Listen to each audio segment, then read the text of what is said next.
Olá, meus amigos, minhas amigas, como é que vocês estão? Sejam bem-vindos a mais um episódio em que estudamos o livro maravilhoso, eu aponto sempre o lado errado, Perispírito, do professor Zalmiro Zimmermann.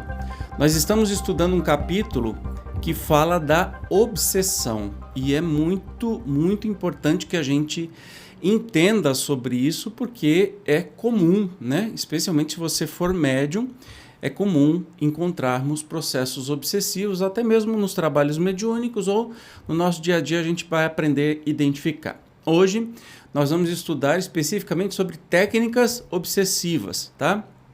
Como é que existem essas técnicas, o que é isso? Então vamos sem demora para o texto. O elenco de técnicas obsessivas conhecidas impressiona pela quantidade e pelos efeitos sempre marcantes e danosos. Podem ser enumeradas as seguintes técnicas, olha só: persuasão, influenciação telepática, hipnose, soldadura perispirítica, infecção fluídica, manipulações ectoplásmicas, provocação de reflexos anímicos, provocação de efeitos sensitivos particulares. Então nós vamos estudar tudo isso hoje, que são técnicas que são usadas tanto pelos espíritos para, obsediar os encarnados, os vivos, quanto do vivo para o espírito, de espírito para espírito, de vivo para vivo, como a gente já estudou antes, tá? Então vamos começar aqui entendendo o que é essa técnica de persuasão.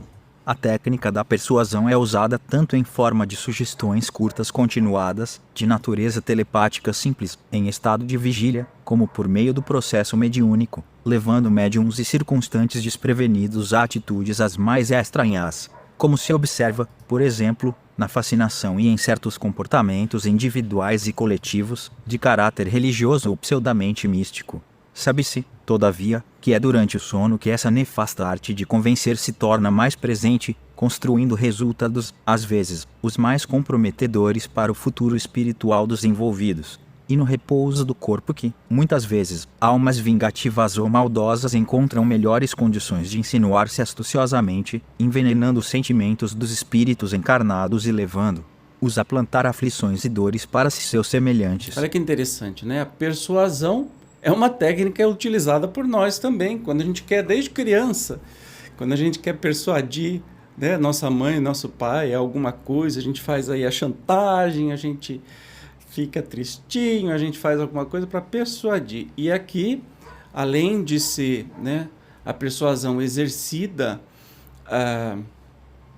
assim, de sugestões curtas continuadas, ou seja, pequenas dicas, pequenas coisinhas, envenenando, né, o obsessor, envenenando o obsidiado, seja ele quem for, né, também acontece pelo processo mediúnico, mas especialmente durante o repouso.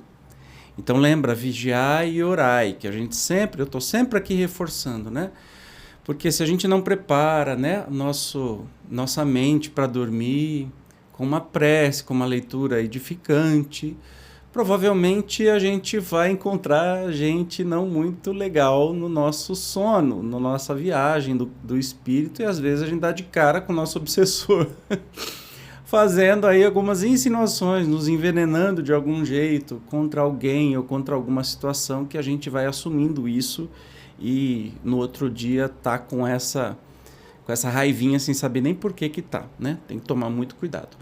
Temos a influenciação telepática, que é um recurso presente basicamente em todos os processos obsessivos, uma vez que todos têm seu início marcado por uma influenciação sutil, e depois pode evoluir para estágios de verdadeiro controle mental, se presentes as necessárias condições de sintonia. Lembra quando eu falo sempre, a obsessão é via de mão dupla, não tem inocente na história, né? Então é isso. Essa influenciação telepática sutil que, aliás, é também magnética, mostra normalmente alguns sinais claros: derrotismo sem causa orgânica ou moral de destaque, dificuldade de concentrar ideias em motivos otimistas, dificuldade de orar ou concentrar-se em leituras edificantes, aborrecimentos reprimidos, pessimismos, queixas, irritações surdas, suscetibilidade exagerada, aptidão a condenar quem não tem culpa, ânsia de investir-se no papel de vítima ou de tomar posição absurda de automartírio. Olha, isso está no Estude e Viva, né? De Emmanuel André Luiz. Isso faz algum sentido para você? Vou repetir aqui, ó. Sinais claros: derrotismo sem causa orgânica ou moral de destaque, dificuldade de concentrar ideias em motivos otimistas, dificuldade de orar ou concentrar-se em leituras edificantes, aborrecimentos reprimidos, pessimismos, queixas, irritações surdas, suscetibilidade exagerada, aptidão a condenar quem não tem culpa, ânsia de investir-se no papel de vítima ou de tomar posição absurda de autossofrimento, automartírio.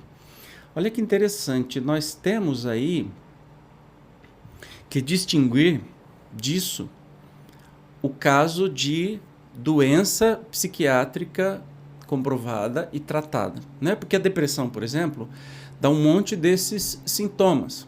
E necessariamente você não está obsidiado. Você está com uma dificuldade física, química, né, orgânica no seu cérebro de produção de alguns hormônios. Então, isso a medicação vai corrigir, né? Caso não corrija durante muito tempo, é que a gente vai pensar na causa espiritual, tá? Sempre assim, como diz a nossa querida Márcia Barroso, presidente lá do GEOL, onde eu frequento, ela diz assim, olha, a gente precisa investigar tudo que a nossa ciência, tudo que é da Terra, só para depois, se não chegar em nenhuma conclusão, ou se, por exemplo, for uma doença que ainda não tem cura pela ciência, é aí que a gente vai, né, para o lado espiritual, porque senão a gente está arriscado a falar que tudo é espiritual, e aí não é legal, né? Mas vamos continuar entendendo aqui. Esse tipo de ação obsessiva, quase imperceptível ao encarnado, é, por isso mesmo, das que mais devem preocupar.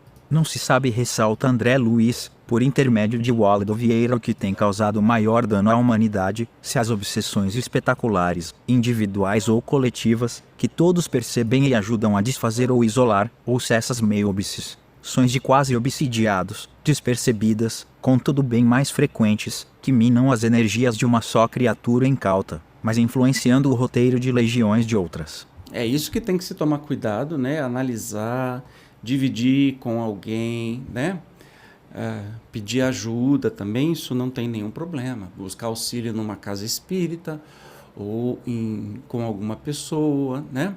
Isso não tem problema nenhum, porque vai chegando assim bem levezinho, é muito mais fácil você perceber um caso se for ostensivo do que nesse caso, né?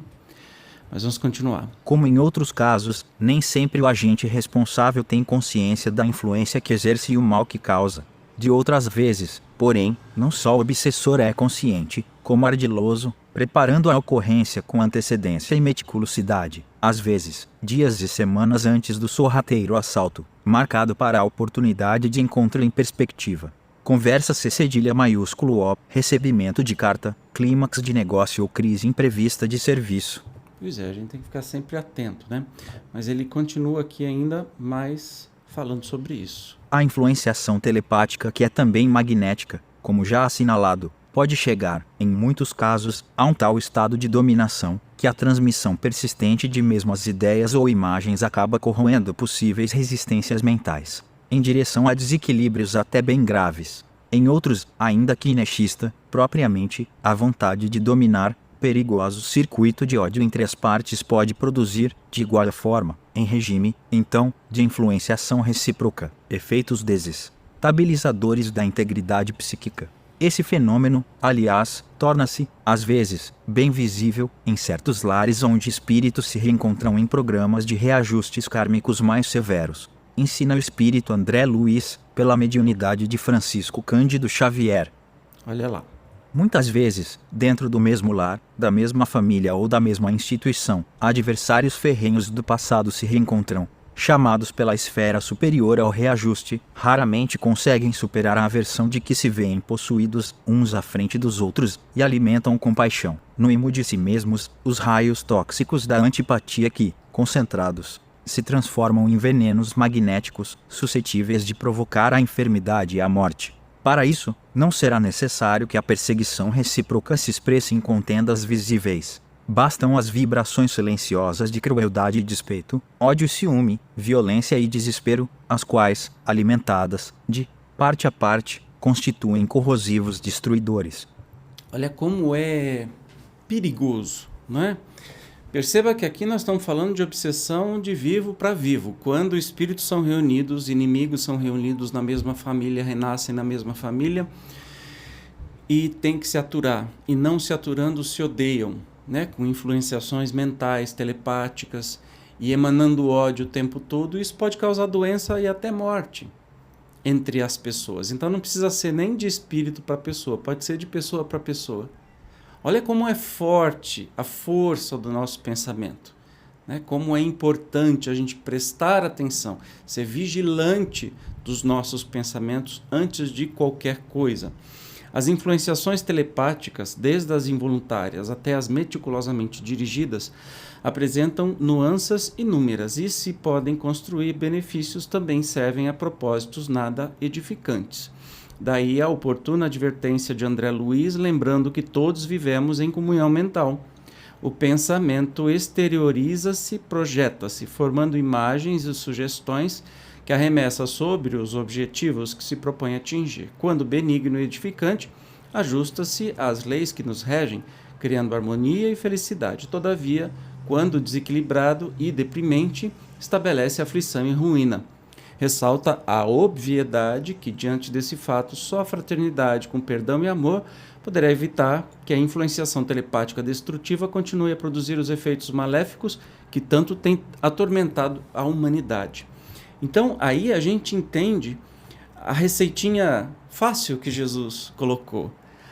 Ame o outro como você ama a si mesmo, ou seja, amor, sempre amor, porque o amor ativa essa... Como é que a gente sente o amor? Você parou para pensar? Às vezes você sente o amor, especialmente quem está apaixonado, sente o amor pela pessoa, não sei o quê. Como é que você sabe? Como é que você se sente amado? Ah, por gestos da pessoa. Será que é só por isso? Pode ser que a pessoa não fala nada, só no jeito de olhar você sente o amor. Nós temos duas antenas que ficam aqui, ó. Aqui, nessa, quando os dedos se cruzam lá dentro, é a glândula pineal, que é bem petitica. São as nossas chamadas antenas de Wi-Fi. E elas também transmitem de um para o outro a sensação de amor e de ódio. São os efeitos curadores, os efeitos amorosos, os efeitos benéficos e também os odiosos, os maledicentes, os trabalhos. Um trabalho feito para o mal, o que é? Você vibra querendo a morte de uma pessoa e você vai atrair um monte de espírito que está vibrando na mesma vibração e não precisa ter simbolismo nenhum, não precisa botar nada em encruzilhada para que isso vá acontecer, porque não é porque tem uma vela, uma galinha morta, uma coisa de pinga na encruzilhada que esse trabalho vai concretizar. É pela maldade de quem está fazendo, é pelo desejo de quem está fazendo isso, amplificado com a espiritualidade. Entenda? Então, isso é muito perigoso, muito perigoso. Pense antes, vigie antes de se meter numa roubada dessas, né? É isso que a gente está aqui, para fazer um treinamento. Vamos ver o hipnotismo.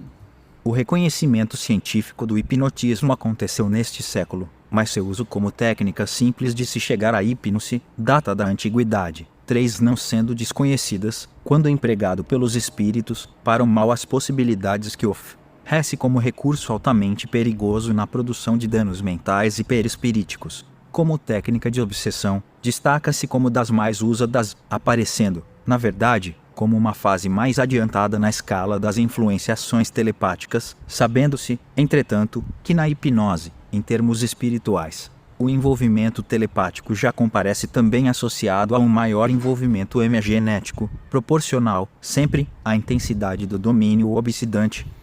Olha só, hipnotismo existe desde sempre, né, há muito tempo atrás e até reconhecido pela ciência hoje em dia. E, claro, que os espíritos mais infelizes também conhecem a técnica. Lembra que a gente sabe que o espírito tem duas partes principais para evoluir: de inteligência e conhecimento e moralmente. Mas pode ser que ele só tenha evoluído de inteligência. Moralmente ele não é evoluído. Então significa que espíritos, eu não gosto desse termo, espírito do mal é burro? Não. Tem muitos muito inteligentes. São muito inteligentes, são muito ardilosos. Então tem técnicas até de hipnotismo e de outras coisas que podem influenciar nesse sentido, né? A persistência e os efeitos da operação obsessiva determinam estados hipnóticos que podem ser considerados, especialmente quanto às possibilidades de sua reversão, como menos ou mais graves. São os casos em que o domínio do agente pode ser tido como eventual, ou aqueles em que esse domínio, já altamente perigoso, passa a ser sistemático. Domínio eventual nas hipnoses marcadas por esse tipo de comando mental passageiro, as perturbações resultantes não chegam a minar ou comprometer as resistências psíquicas, possibilitando ampla reversão do quadro obsessivo. Olha só, então pode ser essa persistência, né, sobre este jeito de obsidiar com a hipnose, pode ser com domínio eventual ou sistemático. O eventual é só por uns momentos, né? E depende de quem está sendo obsidiado, encarnado ou não. Lembra disso sempre. Tal ocorrência pode significar apenas um momento mais agudo de uma influenciação telepática que já venha se desenvolvendo, ou simplesmente um evento isolado em que um agente, quase sempre por pura maldade, alicerçado em condições propícias que se lhe oferece, consegue impor seu domínio mental, ainda que transitoriamente. É o caso, por exemplo, dentre inúmeros outros, de encarnados que, durante o sono, recebem sugestões relativas à doença cedilha maiúsculo AS ou desastres e que, ao acordarem, sentem os sintomas das enfermidades que lhe foram implantadas na subconsciência, ou sensações de perigo iminente, a lhe atormentarem a vida. Situações há em que, embora momentâneo, esse domínio pode ser tão expressivo, dadas as condições e circunstâncias, inclusive de natureza kármica, que o paciente pode chegar mesmo a sofrer o acidente maldosamente pré-anunciado. Mas não precisa ficar com medo, é assim, vigia antes de qualquer coisa. E aí tem o domínio sistemático. O que é esse domínio sistemático, né? Processo hipnótico, a envolver operações que vão desde a sugestão até a manipulação de recursos magnéticos, surge às vezes como instrumento dos mais perigosos quando comandado por inteligências dedicadas ao mal, possibilitando, até, pleno domínio de mentes moralmente despreparadas por períodos que podem, inclusive, ser bem longos. São os casos de hipnose que se pode qualificar como de domínio sistemático, marcados pela gravidade dos efeitos e pelas acentuadas dificuldades de reversão.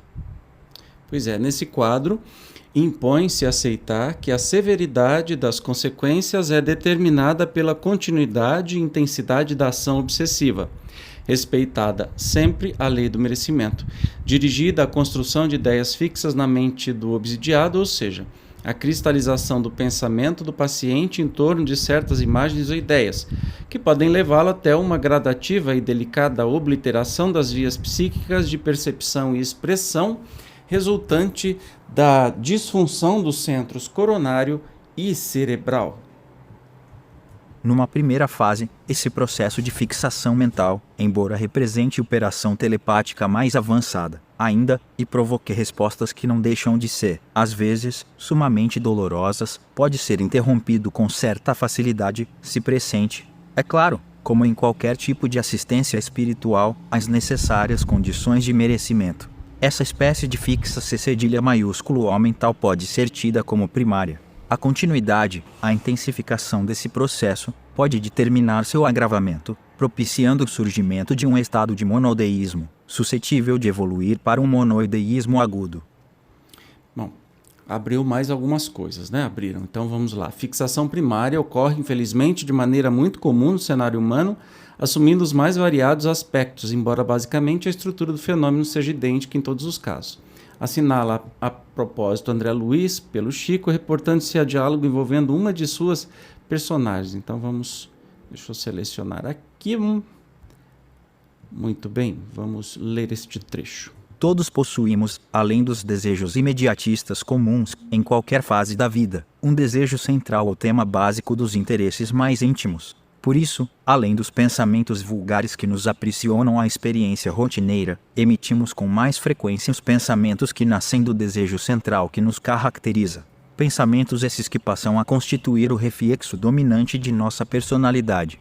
Desse modo, é fácil conhecer a natureza de qualquer pessoa, em qualquer plano, através das ocupações e posições em que prefira viver. Assim é que a crueldade é o reflexo do criminoso, a cobiça é o reflexo do usurário, a maledicência é o reflexo do caluniador, o escárnio é o reflexo do ironista e a irritação é o reflexo do desequilibrado.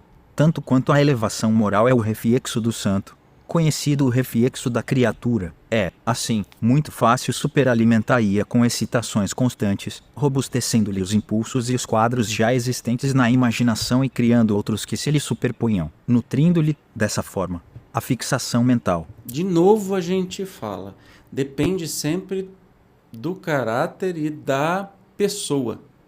Sempre da pessoa. Então não vai ter obsessão em alguém que só está com o coração puro, que não deseja mal para ninguém, que segue sua vida aí com humildade, com amor, com carinho. Não vai ter campo para esses espíritos virem te influenciar, seja hipnoticamente, seja do jeito que for, a cometer coisas piores, entende? É isso que a gente precisa entender.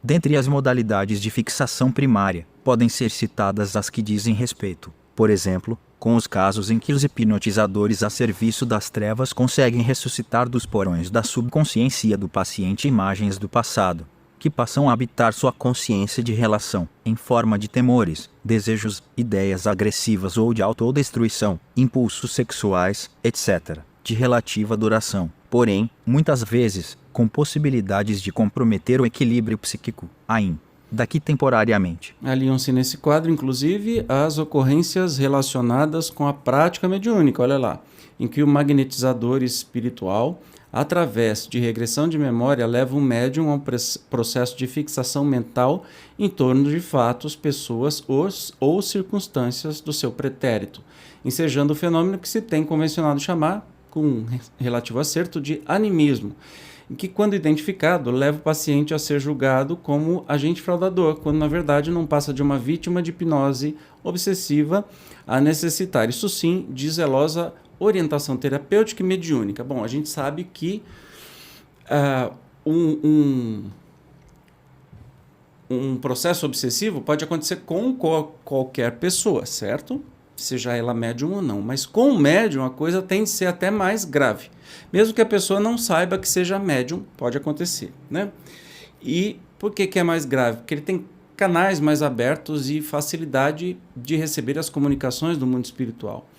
Algumas vezes, por hipnotismo, por alguma outra razão, o espírito obsessor leva a pessoa para o seu passado, a relembrar coisas do passado, e esta pessoa, como médium, traz esta informação como se fosse de um outro espírito, mas na verdade a sua própria vida.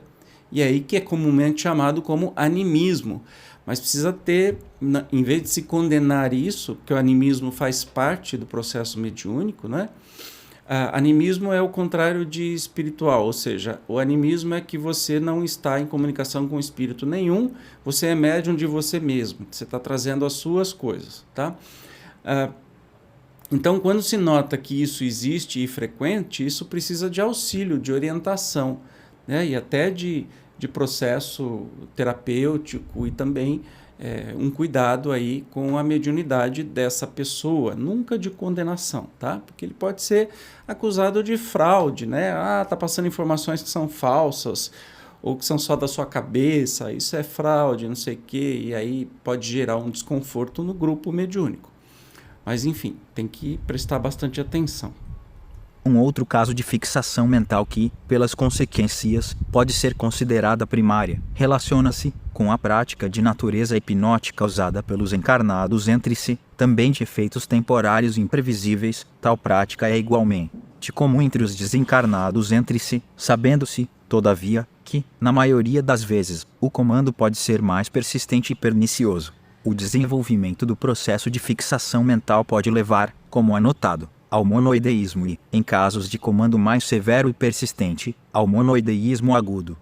Olha que interessante, né? A fixação mental pode trazer um monoideísmo. O que é monoideísmo? Uma ideia única. Sabe, a pessoa só pensa naquilo, só tem aquilo, né? A gente vai ler isso agora. Monoideísmo define-se como um estado mental caracterizado pela predominância de uma ideia central. Quanto mais avançado o processo, mais essa ideia prevalece no campo mental, chegando a tornar-se única. Tal fenômeno, em que uma ideia determinada é cristalizada na mente do paciente, responde por vários tipos de desequilíbrios psíquicos, inclusive os de natureza demencial, em que a deterioração mental torna-se, já, dificilmente reversível em dada encarnação. O monoideísmo é tema complexo e multifário, oferecendo, por isso, dificuldade a uma abordagem mais abrangente. Importante, todavia, notar que nem sempre resulta de um processo hipnótico, induzido por terceiro, como também nem sempre chega a ser, de fato, produto de uma ação hipnótica consciente. Isso é bem preocupante, mas nós temos mais coisas sobre isso. Deixa eu selecionar aqui para que a gente... Vem. Tá vendo? Aí, é assim que funciona. Continuando! Com efeito, como se nota, às vezes, no processo simbiótico, por exemplo, mentes fixadas em necessidades ou recordações funestas, mesmo sem qualquer influência hipnótica exterior, unem-se a outras, por sintonia decorrente da afinidade de espiritual, induzindo-as a estado semelhante, sem sequer se darem conta do que acontece. De outro lado, como se sabe, ao caso dos obsessores inconscientes dos atos que praticam, que chegaram ao estado de monoideísmo pela ação magnética de inteligências treinadas e más, que, penetrando em seu psiquismo, pelo caminho da culpa, conseguem perturbar-lhes a fisiologia do centro coronário de modo a impor-lhes ideia ou visão única, comumente relacionada com seu passado delituoso. Esses espíritos em desequilíbrio são conduzidos à união com outros que lhes correspondam em sintonia, estabelecendo-se o processo de obsessão sem que o agente direto sequer o perceba. Muitos casos, aliás, de obsessão por encomenda acontecem com base nessa técnica hedionda.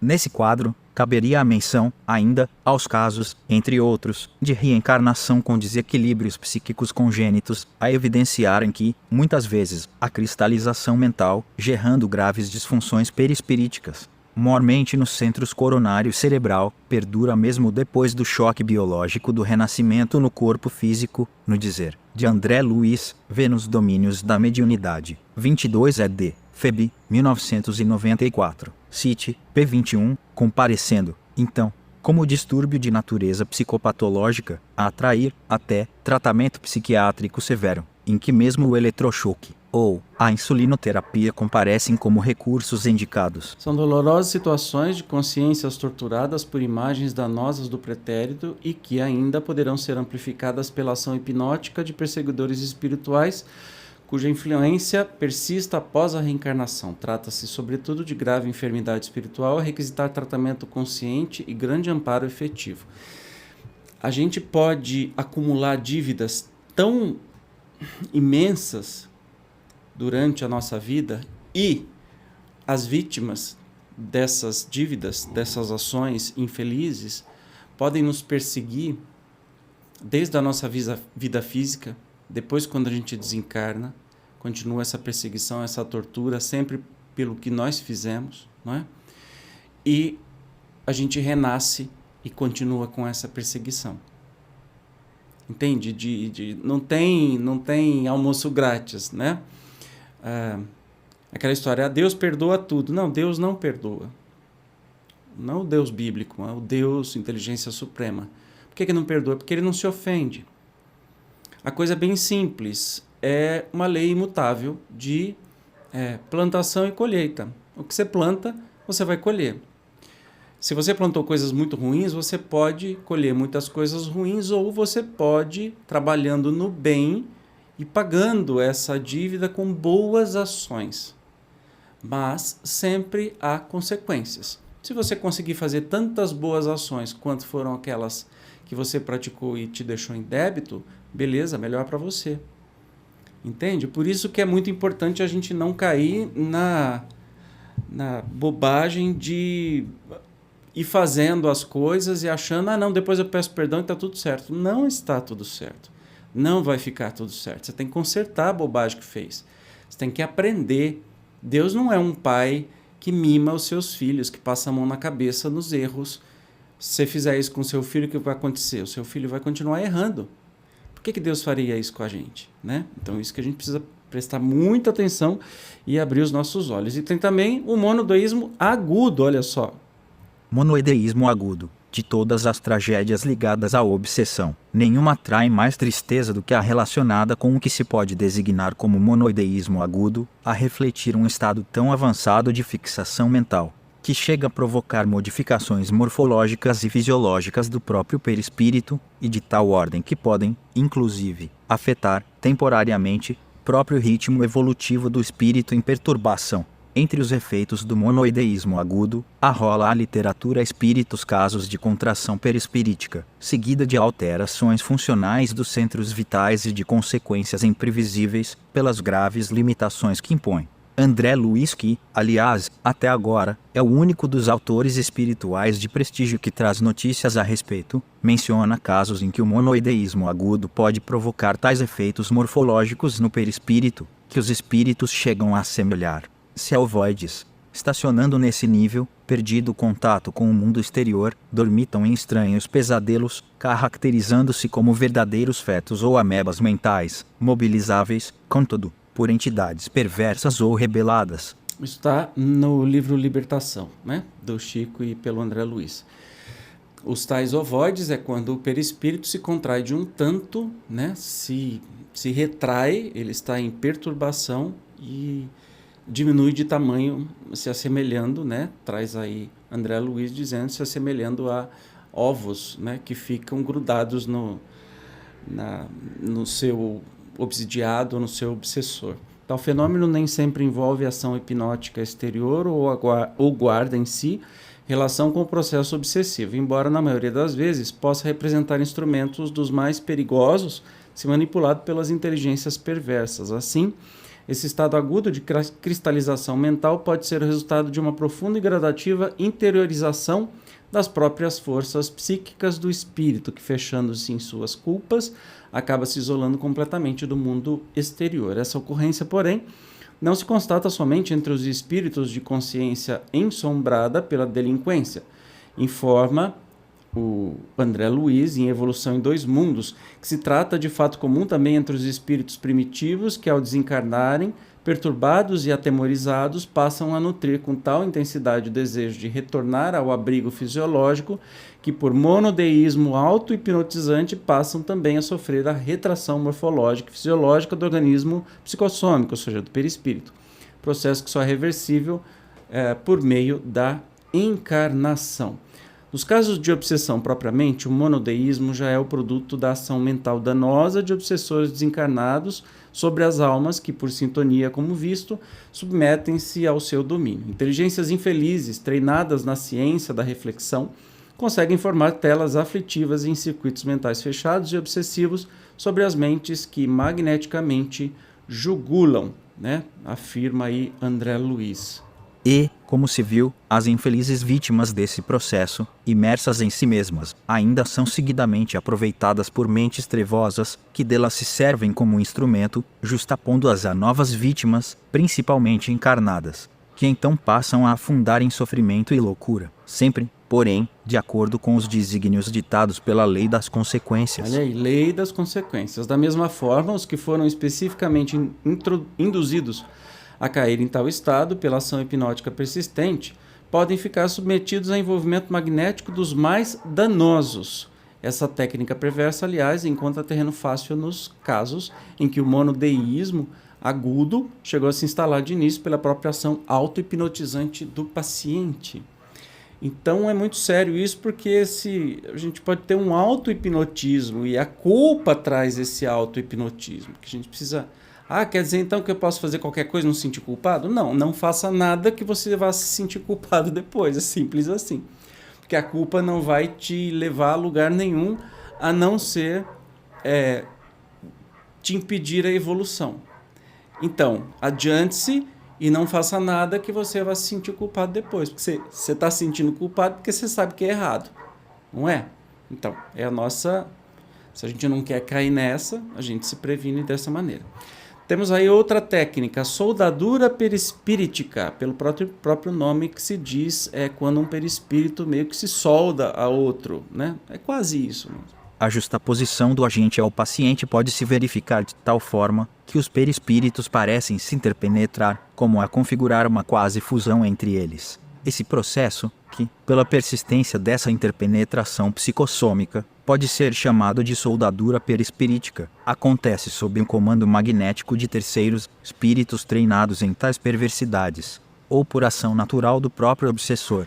No primeiro caso, almas em desequilíbrio, inconscientes, até, do que ocorre, catalogando-se, entre elas, particularmente, as submetidas aos efeitos do monoideísmo, são magneticamente jungidas aos perispíritos das vítimas, provocando-lhes os mais graves desajustes psíquicos, responsáveis pelo surgimento dos numerosos distúrbios elencados em psicopatologia. No segundo, a atitude mental vingativa do próprio obsessor, fechado em seu ódio contra o obsidiado, normalmente, seu cruel algoz, leva a unir-se de tal maneira a este, que os perispíritos parecem como que soldados entre si. Nossa, você já pensou essa ideia? Que assustadora. Eu estou encarnado, a pessoa que eu fiz muito mal morreu, está desencarnada. Essa pessoa nutre um ódio absurdo por mim, porque eu fiz mal para ela. Aí ela começa a me obsidiar, e me levanta culpa, etc e tal. Eu vou ficar muito mal, mas este espírito também, se levar na monoideísmo agudo, né, e chega num ponto que o perispírito dele fica soldado com o meu perispírito, ou seja, magneticamente imantado. Então, sofrem os dois. Quem é a vítima? Sou eu que fiz a maldade antes ou eu que sofro a obsessão? É ele que foi a vítima antes ou ele que exerce a obsessão e que também se solda e passa mal e destila ódio e sente ódio e está soldado no meu perispírito, às vezes vira um ovoide, tanto que seu perispírito encolhe. Quem é a vítima? Entendeu? Não há vítima. São dois infelizes que precisam ser libertados. E a única coisa que vai libertar não são fórmulas mágicas. É o amor. É o amor. Especialmente entre eles. É claro que precisa de interferência externa, porque senão não rolaria, né? E olha só, a separação nesses casos demanda, não raro, especial cuidado e tempo, uma vez que seus efeitos, além de particularmente danosos, podem ser especialmente duradouros, considerando-se que esse tipo de processo quase sempre chega a abranger mais de uma encarnação, persistindo mesmo nas fases de intermissão do paciente, ou seja, quando o paciente desencarna, intermissão entre as encarnações. A vida espiritual, a vida verdadeira. É puxado. Olha o que pode acontecer. Tá vendo a premiação de quem gosta de fazer o mal, fazer as coisas erradas? Não é fácil não a gente se libertar depois.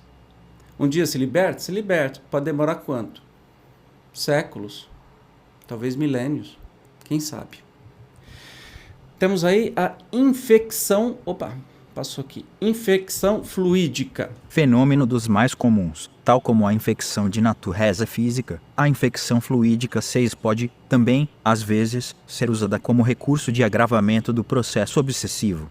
Pelas informações que se colhe na literatura espírita mediúnica, é possível considerar que a infecção fluídica deva ser atribuída a diversos fatores, entre os quais a projeção obsessiva de formas pensamentos, a canalização de emanações deletérias e a transmissão ou implantação de germens psíquicos. Infecção por formas pensamentos, esse tipo de ocorrência, a significar a infestação da mente obsidiada por formas pensamentos de teor altamente maligno, insistentemente projetadas pelo obsessor, podem causar prejuízos psiconervosos de dificílima reversão, até.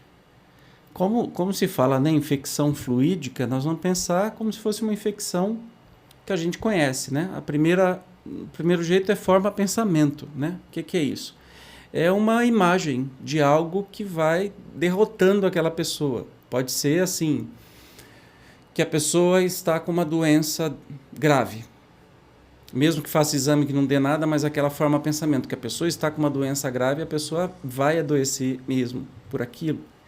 Formas de pensamentos com tal poder de dano não se confundem com as formas mentais comumente produzidas por encarnados e desencarnados, ainda que com nefastas intenções. São produto de inteligências treinadas, quase sempre cultivadas sob o ponto de vista intelectual, mas tristemente descuidadas de sua evolução moral, cujas criações malignas são marcadas por especial intensidade e persistência. Lembra que eu falei?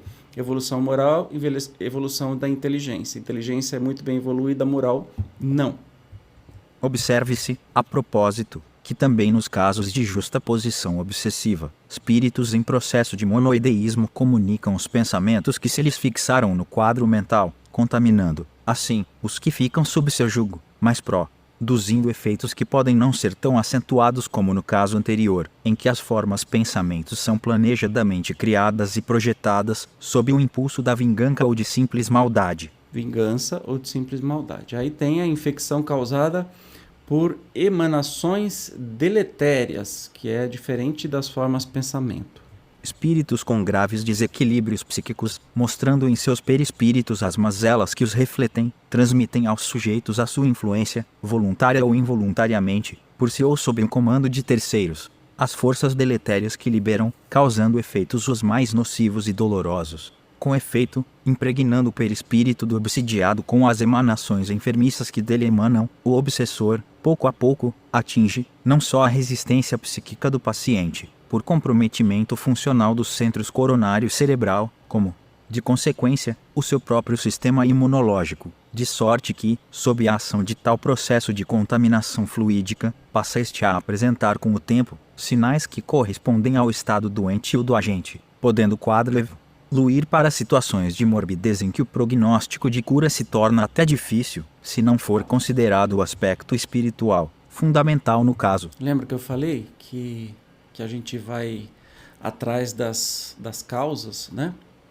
Somente depois da gente ter investigado com a ciência terrena? Então, olha aí uma das causas, né? Dessa obsessão que vai gerar doença naquele que é obsidiado, né? Muito, muito grave. Tem mais uma causa aqui, Infecção causada por germens psíquicos, micro-organismos de natureza mental, 7 produzidos por mentes enfermiças, encarnadas e desencarnadas, servem ao surgimento de todo um elenco de moléstias, muitas das quais nem sequer catalogadas no repertório patológico atual. Explica, a propósito, André Luiz, a cólera, a desesperação, o ódio, o vício, oferecem campo a perigosos germens psíquicos na esfera da alma. E qual acontece no terreno das enfermidades do corpo, o contágio é fato consumado, desde que a imprevidência ou a necessidade de luta estabeleçam um ambiente propício entre companheiros do mesmo nível. Está em Missionários da Luz. Tem outra passagem também, aí você vai falar assim, como assim vermes? Germes psíquicos? Ora, no mundo espiritual, você sabe que quem manda é o pensamento, não é? Não é só espírito evoluído e feliz e bondoso que sabe manipular as energias e criar as formas de pensamento, ou podem criar um universo de lugares. Aí tem os umbrais, que são lugares feios, mal cheirosos, etc. e tal. Tudo isso é criado coletivamente pelas mentes mais doentias e em sofrimento. Por que eles não podem criar os tais germes, né? Criaturas ou coisas minúsculas que vão afetar o perispírito daquela pessoa obsidiada. Aí você sabe, tudo que acontece no perispírito reflete no corpo físico. Então, tanto para o bem quanto para o mal. Então, do mesmo jeito que uma cirurgia espiritual que é feita sem corte nenhum, é uma cirurgia no perispírito da pessoa, e depois, nos dias seguintes, este perispírito mudado vai mudando o corpo da pessoa, porque o que o perispírito é, o corpo vai ser. Do mesmo jeito, ao contrário, acontece. Se adoecer o perispírito, o corpo físico adoece. Entende? Então, é por isso que se fala desses tais germes mentais. Em outra passagem, explanando o tema, comenta o destacado instrutor que se temos a nuvem de bactérias produzidas pelo corpo doente, temos a nuvem de larvas mentais produzidas pela mente enferma, em identidade de circunstâncias. Desse modo, na esfera das criaturas desprevenidas de recursos espirituais, tanto adoecem corpos, como almas. No futuro, por esse mesmo motivo, a medicina da alma absorverá a medicina do corpo. Está nos mensageiros, né? A medicina do futuro, Paulo César Frutuoso. Leia. É uma complementação do estudo aí sobre o perispírito. A medicina do futuro, e você vai descobrir por que o André Luiz está falando que no futuro a medicina vai ser assim. Os médicos serão médiuns curadores. E eles farão a cura no perispírito, que isso se refletirá no corpo físico.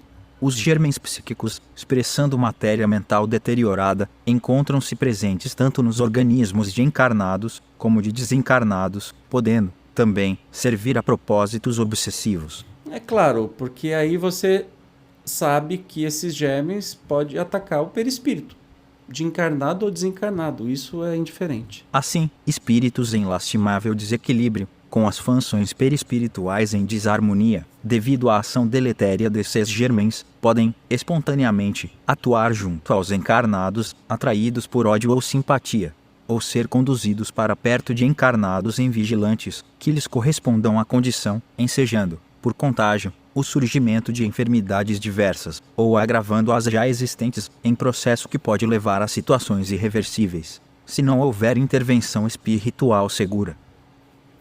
Tá vendo como que Jesus foi bonzinho com a gente? Falou de uma maneira tão simples como que a gente pode evitar tudo isso.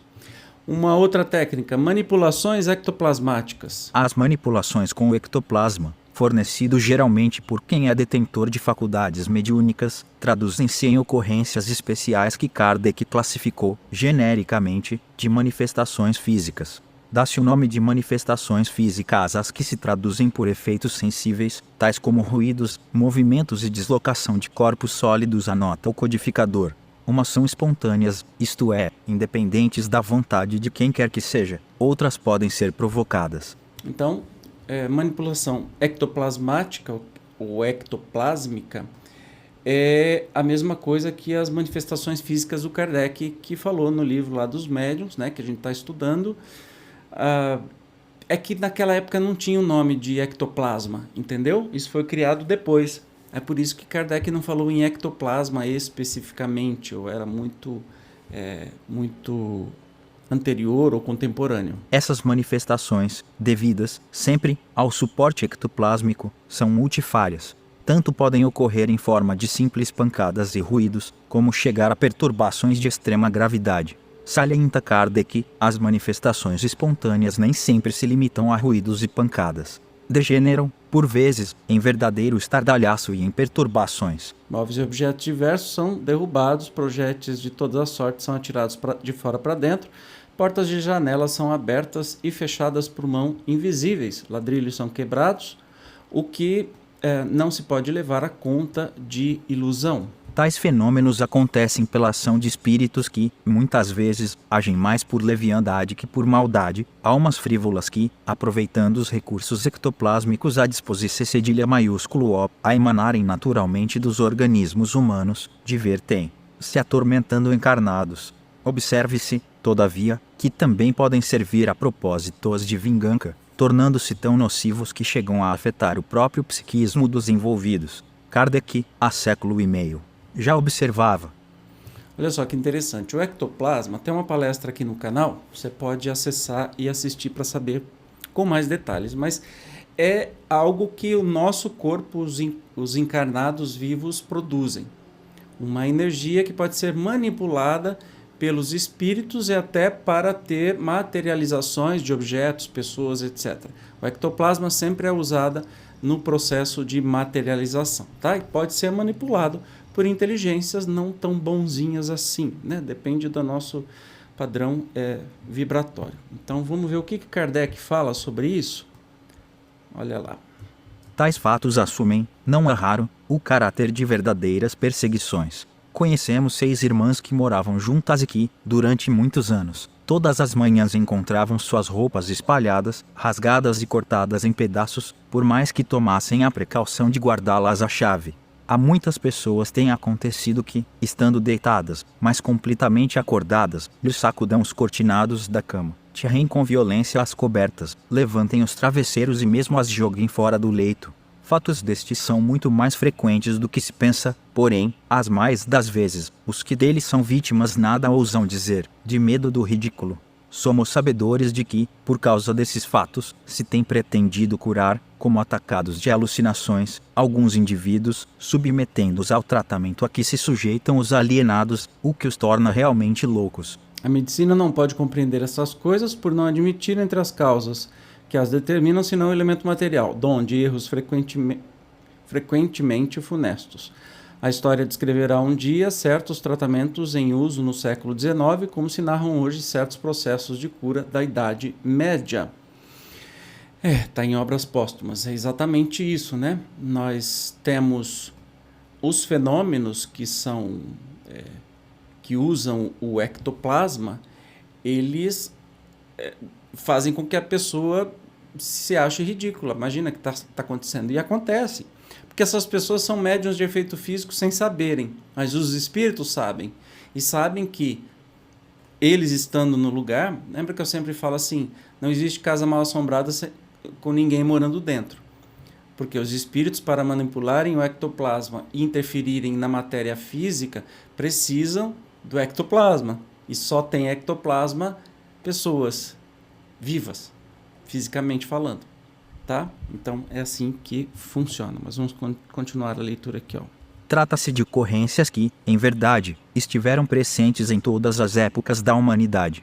Bem conhecidas ao tempo do codificador, foram por ele cuidadosamente analisadas e, inclusive, alguns casos de grande repercussão, na época, chegaram a ser citados na Revue Spirit, entre eles, por exemplo, o célebre episódio do espírito batedor de Bergzabern, na Baviera, cuja ação durou 8 anos, edições de maio, junho, julho, 1858, o do espírito de Beusdorf, na Baixa Saxônia, AG, 1858, o da Rua des Noers, em Paris, em que a vítima principal, uma doméstica, chegou a receber sérios ferimentos, AG, 1860, o de São Petersburgo, Rússia, com a produção, também, de golpes violentos, vindos, aparentemente, do vazio, abril, de 1860, etc. Os fenômenos de efeitos físicos são também catalogados, por parapsicólogos e psicobiofísicos, como ocorrências de poltergeist, dual, polterna, fazer barulho mais geist, espírito,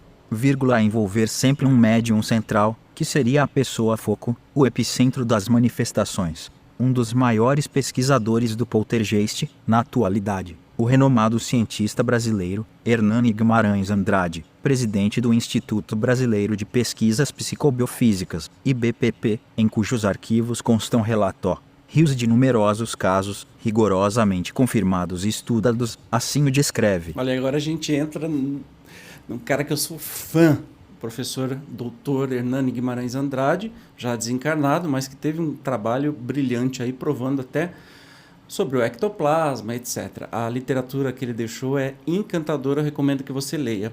Nestes casos aqui, ó, que está falando os casos da Revista Espírita, Revue Spirit, é a Revista Espírita. E aí, para você saber, edições de maio, junho, julho, agosto, tá? Não são códigos. Eu só não parei para poder falar. Vamos ver, então, ler um caso que o professor Hernani vem nos trazer diante das suas maravilhosas experiências. Lembrando que ele era de Bauru e fez trabalhos divinos, doutor, né? E fez trabalhos divinos. E aqui fala do poltergeist. Se você já assistiu o filme Poltergeist, é uma palavra alemã que significa espírito barulhento.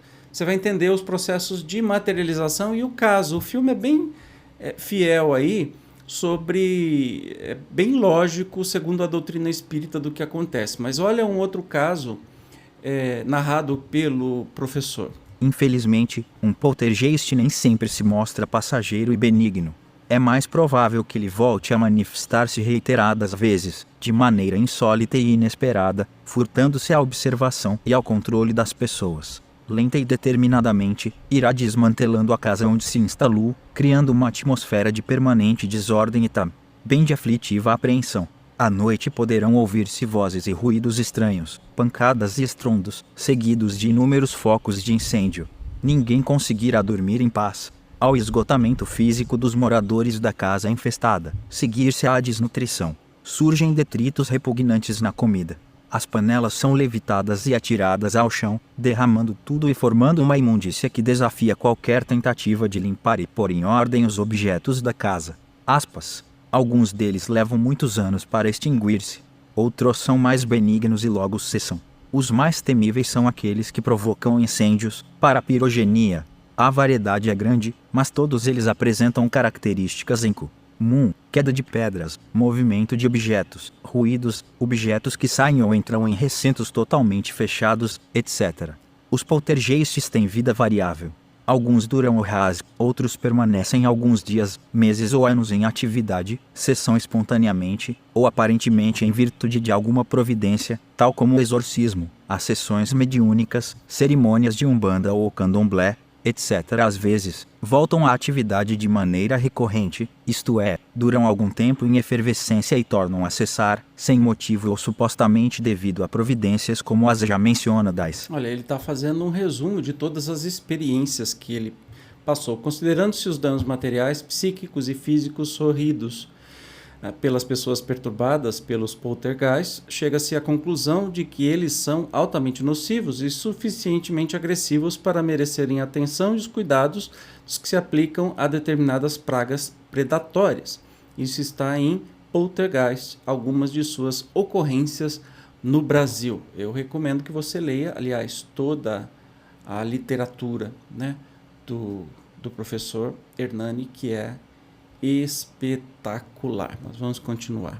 Nesse quadro fenomenológico, atrai em particular a atenção duas ocorrências em que a manipulação ectoplásmica desponta com características muito especiais: o aporte e o endoporte. Kardec, ao estudar o processo mediúnico, já identificava entre as manifestações físicas espontâneas o que chamou de fenômeno de transporte, trazimento espontâneo de objetos inexistentes no lugar onde estão os observadores. Isso é muito comum, né? Aparecerem objetos, fenômeno de transporte, né? Então, no meio da sessão espírita, os espíritos trazerem objetos. Podem ser instrumentos, podem ser pedras, podem ser objetos de algum lugar. Eles não são criados do nada, eles são desmaterializados no lugar que estavam e materializados dentro das salas fechadas, tá? O aporte refere-se mais a um tipo de ocorrência em que o objeto é transportado para dentro de um recinto fechado, ou, mesmo, introduzido em móveis fechados. É o transporte de objetos de um local para outro sem efetuar trajetórias normais dentro do nosso espaço físico, aparentando, alguns, a transposição de matéria através da matéria, assinala Guimarães Andrade. Esse fenômeno, por suas características peculiares, tem atraído a atenção desde o século passado de renomados cientistas e pesquisadores. A respeito, escreve nosso grande Herculano Pires: uma flor, uma cadeira, uma pedra podem ser transportadas para uma sala totalmente fechada e sem nenhum desvão pelo qual o objeto pudesse passar. Deixa eu fazer um adendo aqui enquanto eu seleciono. Este fenômeno aconteceu com o nosso querido Divaldo Pereira Franco, que ele mesmo conta nas suas palestras. Ele é apaixonado pela música Edelweiss, né? E aí depois eu fui entender, eu sempre canto para ele Edelweiss, depois eu fui entender o porquê. Quando ele foi visitar o Chico no começo da sua mediunidade, o Chico o convidava sempre para participar, né? Ele passou um tempo lá para participar das sessões mediúnicas. E o Chico era um médium de efeito físico fenomenal. Tem-se narração, por exemplo, que ele, na sua pureza de alma, começava a soltar raios de luz do seu corpo, e ele humildemente tentava botar a mão para esconder esse raio de luz, mas o corpo dele inteiro ficava iluminado, né? Seu perispírito. E numa dessas sessões que estava Divaldo Franco, se eu não me engano, teve um espírito, eu não me lembro agora qual foi o espírito, se foi Meimei, algum espírito que materializou na mão do Divaldo uma flor, a Edelweiss. E essa flor o Divaldo tem até hoje. Ou seja, essa flor foi retirada e é muito comum na Europa, nos Alpes suíços, né?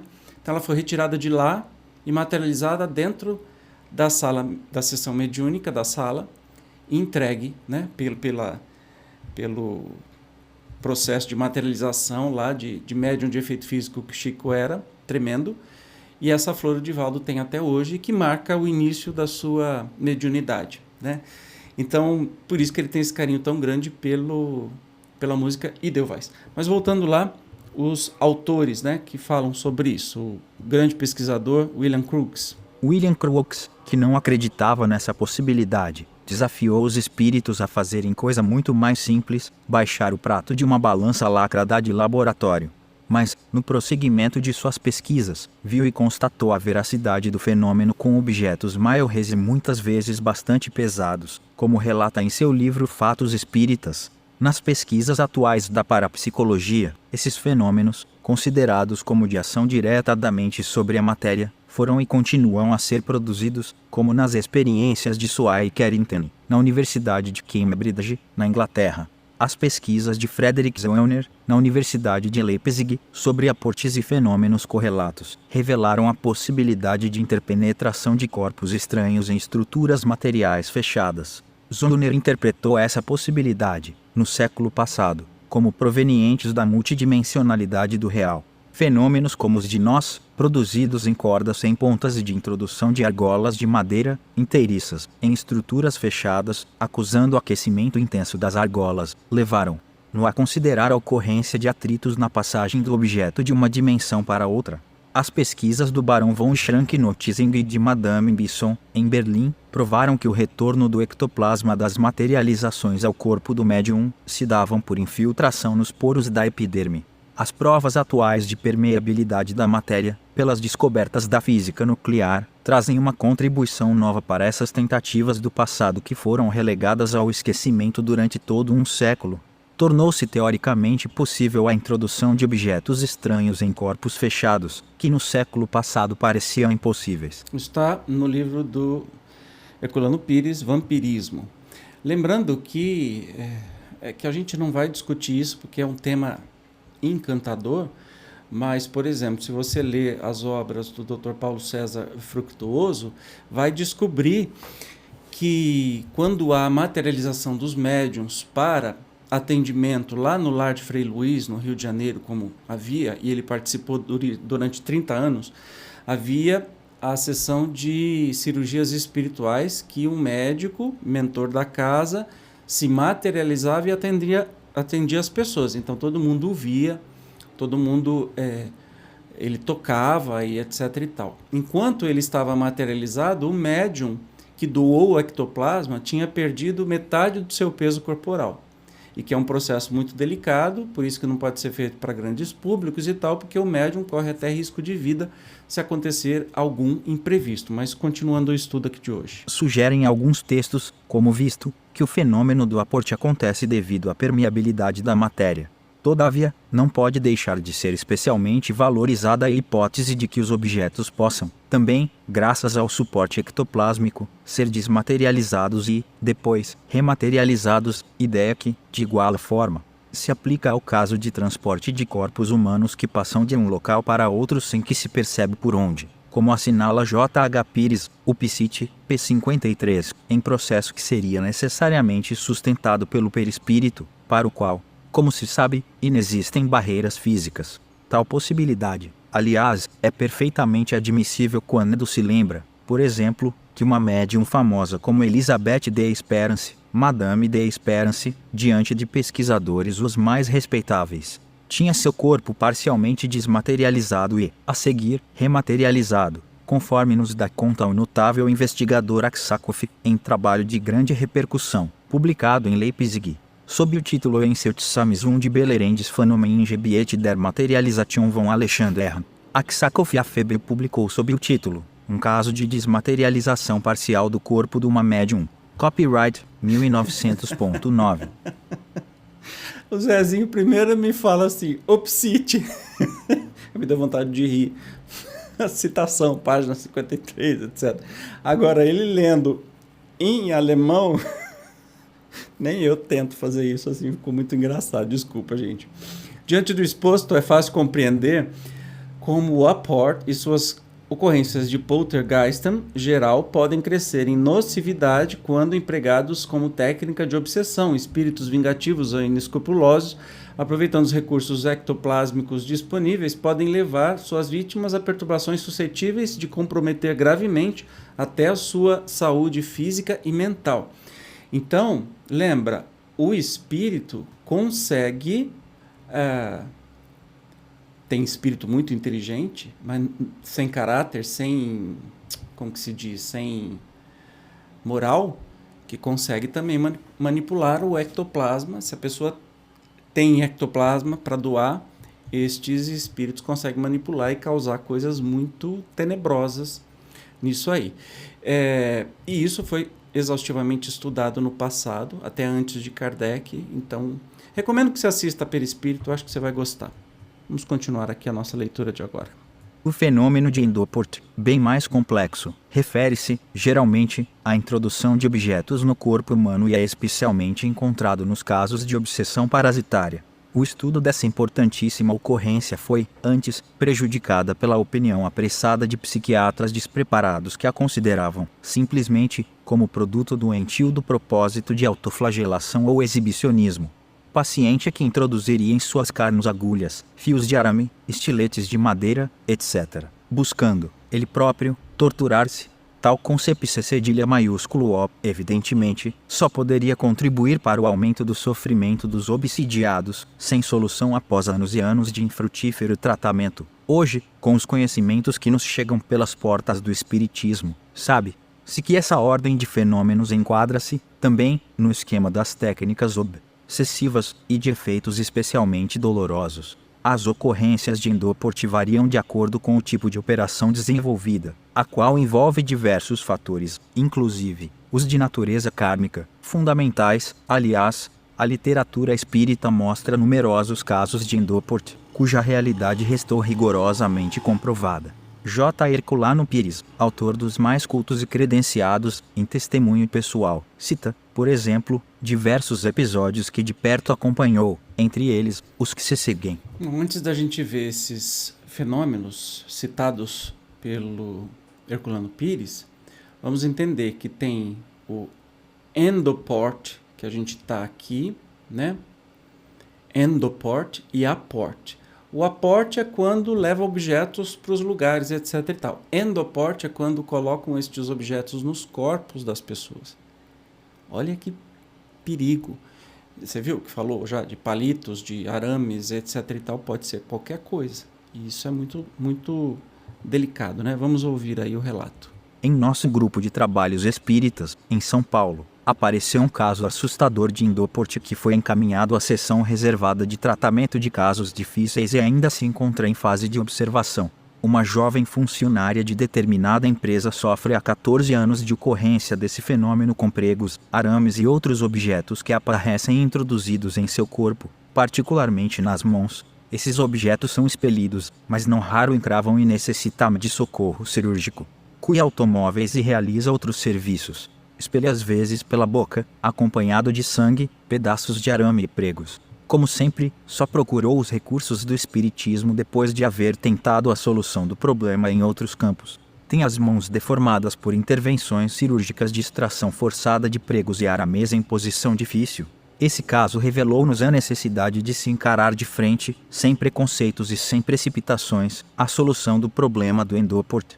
É bastante angustiosa a situação das vítimas, que além de suas dores físicas têm de enfrentar as suspeições de seu ambiente familiar, de seu local de trabalho e dos círculos de amizade. É fácil imaginar-se o que sofrem, as dificuldades que enfrentam. A jovem Rua desligou-se da família e mora em casa de uma de suas amigas que se apiedou de sua situação. Suas condições psicológicas são naturalmente traumáticas, o que aumenta as dificuldades de seu relacionamento com outras pessoas. Você já imaginou essa situação? Meu Deus, que coisa difícil. Pouco depois do aparecimento desse caso, chegou-nos de Indaiatuba, cidade próxima a Itu e Campinas, o pedido do senhor João Gonçalves para examinarmos o caso, 17 anos de torturas, da senhora Odila Bertoni, residente naquela cidade, empregada doméstica. O aludido senhor, comerciante ali estabelecido com loja de fazendas, tecidos, né? É também dirigente de um centro espírita. Há anos empenhou-se no tratamento do caso em forma de desobsessão. Olha que interessante isso. Pacientemente foi conseguindo abrandar as agressões, melhorando consideravelmente a situação cedilha maiúsculo O da vítima. A médium, que produz também efeitos físicos diversos, adquiriu confiança nos trabalhos espirituais realizados, adquirindo alguma esperança de cura. O Dr. Ramos, médico da cidade, vem prestando socorros à médium na extração dos objetos encravados em seu corpo.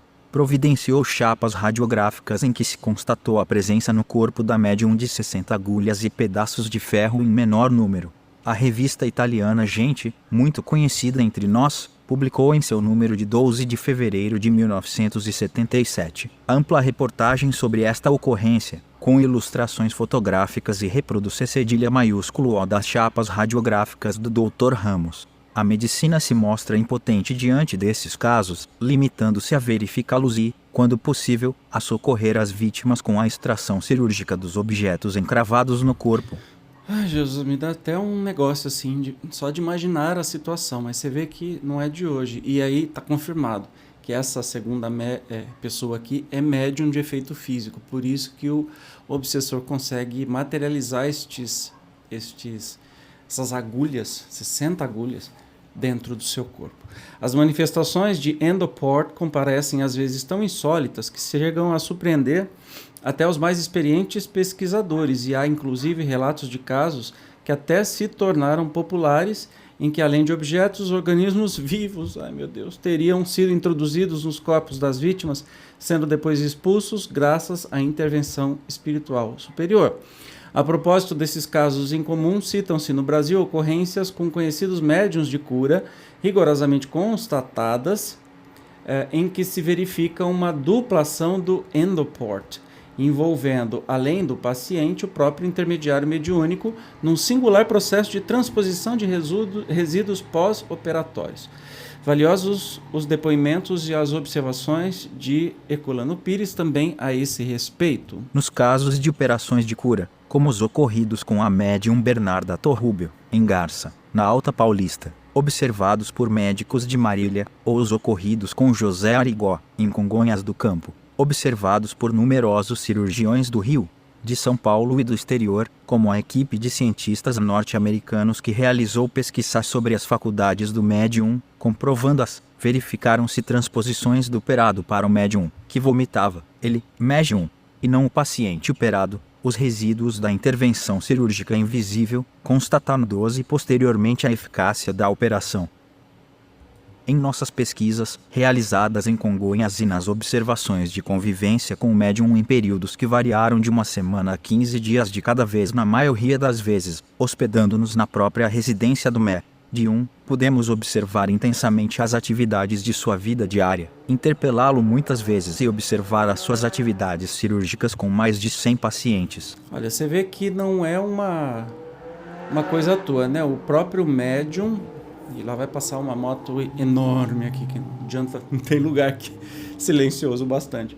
Você percebe que o médium, nas suas cirurgias espirituais de cura, vomitava, dava transferência do corpo físico da pessoa que estava sofrendo para o corpo físico do médium, que vomitava estes objetos, essas coisas, para retirar. E ainda tem mais um pouquinho aqui do Herculano Pires. A cirurgia de Arigó, como a da médium Bernarda Torrubio, se processava de maneira simples, por meio de incorporação mediúnica e imposição das mãos, sem toque no paciente.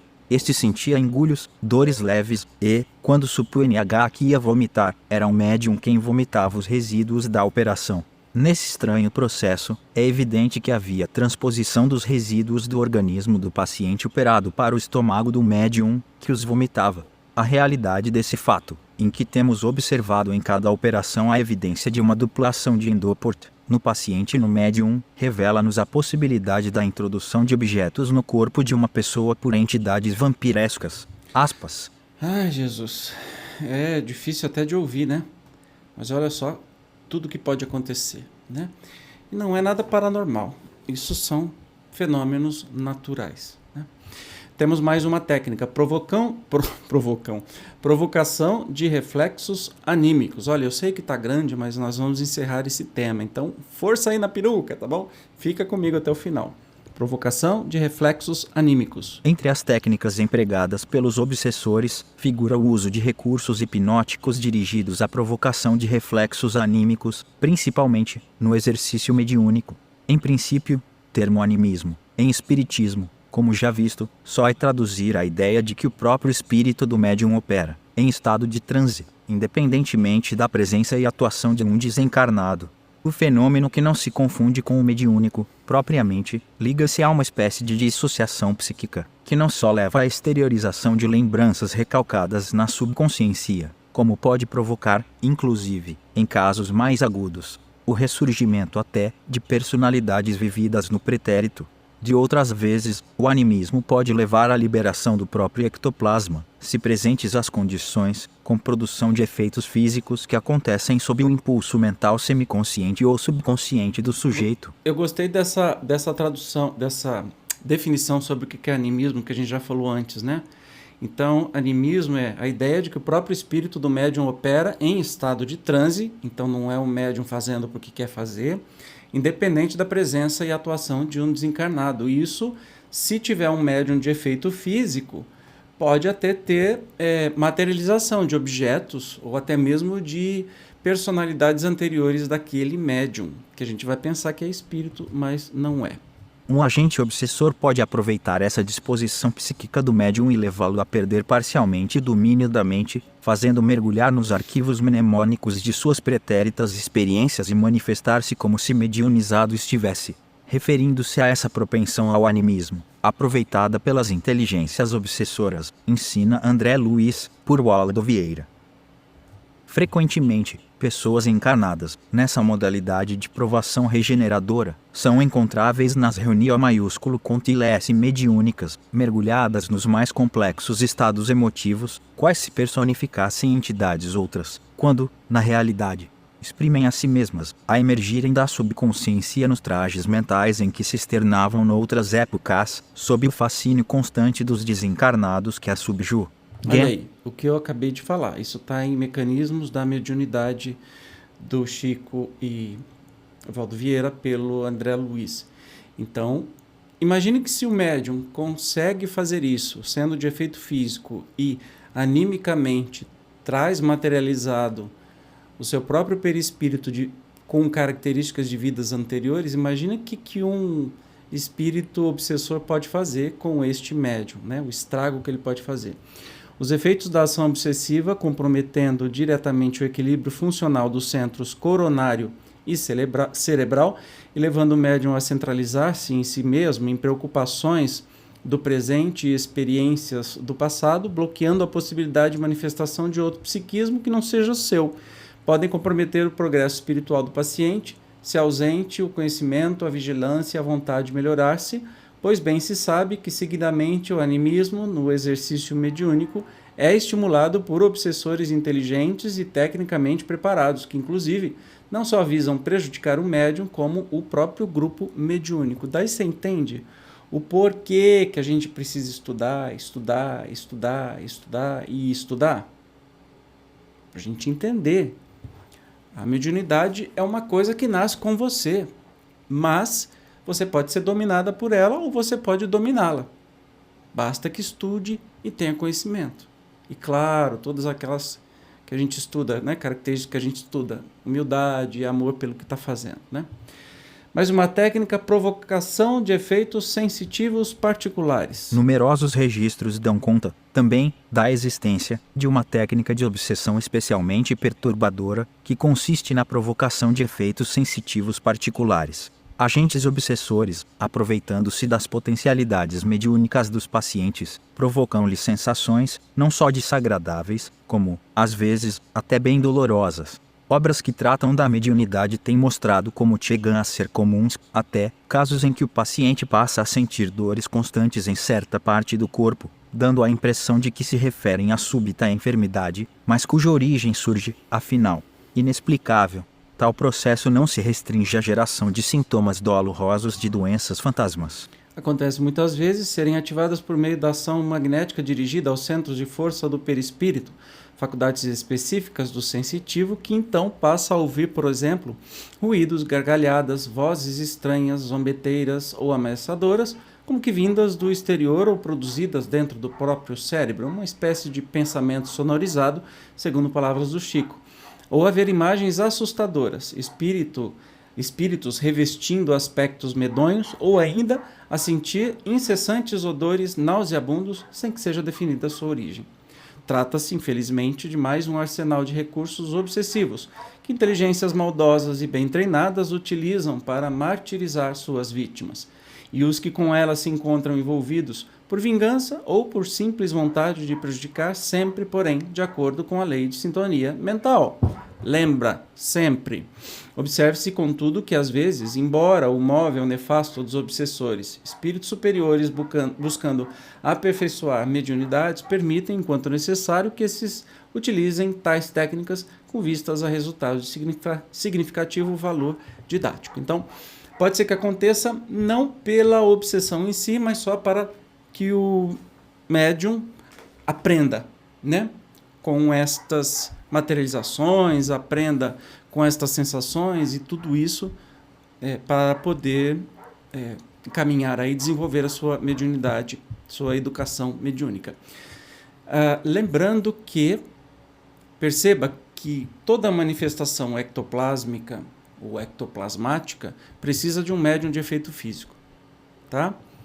Então, tudo que a gente falou de materialização de objetos, etc., é que aquelas pessoas são médiums. Mesmo que não sejam espíritas, que nunca pisou no centro espírita, não conheçam nem o que significa médium. Mas eles têm essa característica. Alguém como eu, por exemplo, que não tem essa mediunidade ostensiva, jamais vou conseguir, por conta própria, por espíritos superiores ou inferiores, alguma manifestação mediúnica, alguma materialização do que quer que seja, fora ou dentro do corpo. Isso não vai acontecer. Só acontecem com médium de efeito físico. Por isso que é importante a gente estudar a mediunidade de todo mundo, até para saber se o que a gente tem é mediunidade ou não. Beleza?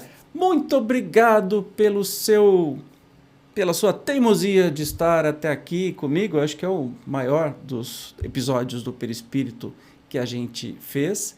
Que bom que você está junto comigo. Obrigado, viu? No próximo encontro nós vamos falar sobre os tipos de obsessão, já que hoje a gente viu as técnicas obsessivas. Eu te espero como sempre. Até lá. Tchau.